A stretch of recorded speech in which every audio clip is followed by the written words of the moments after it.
Cette énorme explosion au port de Beyrouth en août 2020 est encore dans toutes les mémoires.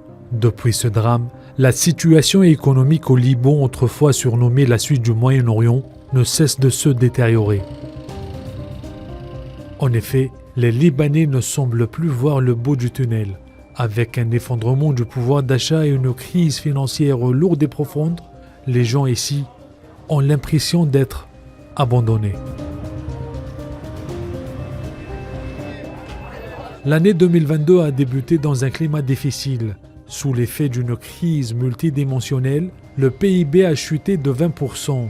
La Banque mondiale de son côté estime que le recul de l'activité économique aurait atteint au moins 9,5%.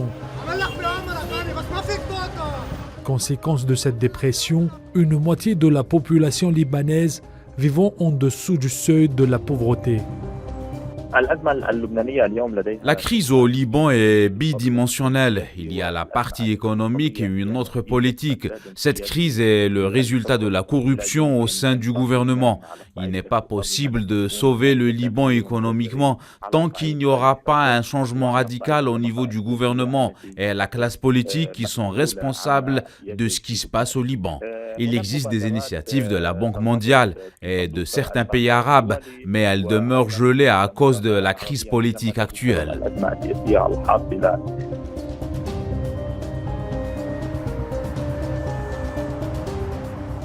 L'inquiétude est palpable. Avec un taux d'inflation de 140%, le pays tutoie l'hyperinflation, synonyme de chute drastique de pouvoir d'achat.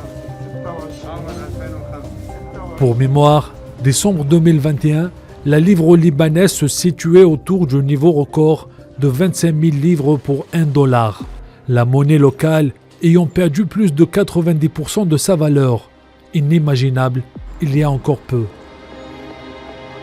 Le Liban vient se ronger dans le triste palmarès des pays les plus violemment frappés par la crise économique. Seul le Chili de 1926, l'Espagne de 1931 ou tout récemment la Grèce de 2009 ont fait mieux ou plutôt pire. Les mesures préventives pourtant n'ont rien changé pour conjurer la catastrophe nationale. La pandémie de la Covid-19 ainsi que l'explosion du port de Beyrouth qui hante encore la mémoire des Libanais vient noircir déjà un tableau pas très réjouissant.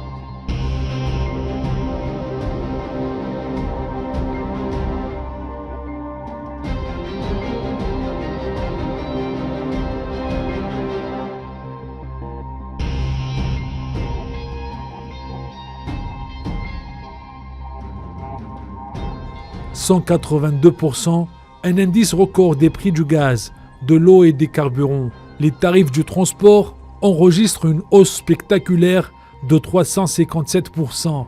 Et comme le malheur ne vient jamais seul, le pays manque de tout. En plus d'une pénurie de pain et de farine et des coupures récurrentes d'Internet, l'obscurité au Liban n'est pas uniquement dans la nuit. Le pays est privé d'électricité presque tout le temps. Un autre fardeau très lourd s'ajoute aux souffrances des Libanais. La crise de l'électricité n'est pas nouvelle pour les Libanais. Elle est due à long terme à la corruption en premier lieu et à des désaccords politiques qui ont obstrué l'exécution du plan de l'électricité et de construire les centrales électriques au Liban. Mais la solution à court terme qui devait avoir lieu au cours de la crise économique maintenant commence par le projet d'acheminement du gaz égyptien et de l'électricité de la Jordanie via la Syrie. Actuellement, au Liban, on a à peu près 2 heures d'électricité assurée par l'EDL ou l'électricité du Liban et les générateurs privés assurent 8 à 10 heures par jour, même 24 heures pour ceux qui sont financièrement à l'aise et qui peuvent se payer l'électricité. Ce n'est pas le cas de tout le monde, bien sûr, puisque c'est pas tout le monde qui peut se payer le luxe d'une génératrice. Près de 80% des Libanais vivent sous le seuil de pauvreté. Plusieurs d'entre eux se retrouvent donc sans électricité, en exception de l'électricité du Liban à cause de la crise financière. En 1990, c'est un pays en guerre qui tente tant bien que mal de se reconstruire. Les années qui suivent, la dette représente près de 70%, avec une économie fragile basée essentiellement sur le tourisme et les services bancaires, sans parler d'une consommation basée à 80% de l'extérieur, laquelle se traduit par une balance déséquilibrée à hauteur de 15 milliards de dollars. La livre libanaise ne fait plus rêver par rapport au dollar. L'éclaircie d'autrefois a viré à la grisaille. Un déséquilibre accentué par les désinvestissements étrangers, notamment ceux des pays du Golfe, ainsi que le retrait important de la fameuse diaspora libanaise, si active à l'international. La Banque centrale tire la sonnette d'alarme en limitant les retraits et endiguer ainsi la fuite des capitaux qui fait tant défaut pour un éventuel redressement. La pandémie de la Covid-19 a accentué encore le manque de dollars, en accélérant l'effondrement de la livre et du pouvoir d'achat des Libanais. La dévaluation de la livre ne semble pas prête de s'arrêter, où un dollar s'échange théoriquement contre 7000 livres libanaises. Les banques commerciales, elles, comptabilisent le dollar à 10 000 livres, car le manque de liquidité vient perturber les estimations. Rien de nouveau sous les cieux. Le marché noir soulage un tant soit peu où le billet vert s'échange contre une bagatelle de 30 000 livres. Aujourd'hui, le dollar augmente, c'est pire qu'en Turquie. Chaque jour, il augmente 2000 livres. C'est incroyable. On est passé, en moins de 2 ans, le dollar faisait 1500 livres. On est aujourd'hui aux portes des 30 000 livres. Vous imaginez, c'est immense. C'est 20 fois. C'est 20 fois de dépréciation de la monnaie. Voilà ceux qui donnent des SMIC de moins de 30 € par mois.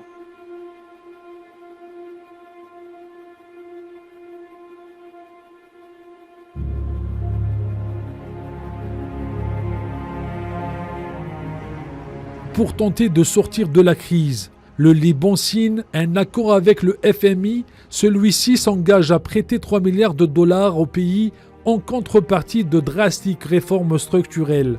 Comprenez une privatisation de quelques pans économiques ou du moins ce qu'il en reste. Faudrait-il voir si la population libanaise consentirait à davantage d'efforts? Rien n'est moins sûr. Pour sauver le Liban, cela pourrait être après les élections législatives du mois de mai prochain. Avant cela, aucun plan de la Banque mondiale n'aura lieu sur la scène libanaise, car la classe politique n'a mis en place aucun plan pour la résolution de cette crise. On dirait qu'ils attendent l'aggravation de la situation au Liban. Les Libanais ont rendez-vous avec les urnes le 15 mai. Alors que le pays est empêtré dans une crise économique inédite. Il s'agit des premières élections depuis le soulèvement populaire qui, en octobre 2019, a mené des milliers de Libanais dans la rue pour exiger le départ d'une classe politique accusée de corruption et d'incompétence. Pour la première fois, la participation de la diaspora aux législatives s'élève à près de 60%. Le régime politique du Liban est vieux de plusieurs centaines d'années. Il n'a pas commencé récemment lors de la création du Grand Liban. Il est profondément ancré dans la société, dans la terre, dans la logique des gens.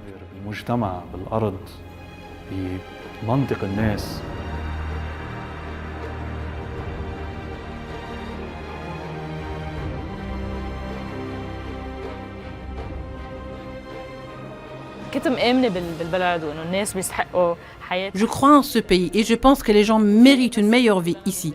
Je pourrais simplement partir et dire que je veux me concentrer sur ma propre vie, mais vous pouvez choisir de dire non, nous allons nous battre. Surtout après la révolution. Nous n'allons pas voyager et leur laisser le pays. Si ce n'est pas maintenant, quand? Si ce n'est pas nous, alors qui? La tenue d'élections crédibles est l'une des démarches exigées par les pays donateurs pour fournir davantage d'aide au Liban. Un défi politique pour tenter de sortir le pays d'une crise multidimensionnelle et de renouveler une classe politique de plus en plus contestée. Une difficile épreuve et un long chemin attend le pays du Cèdre pour sortir la tête de l'eau.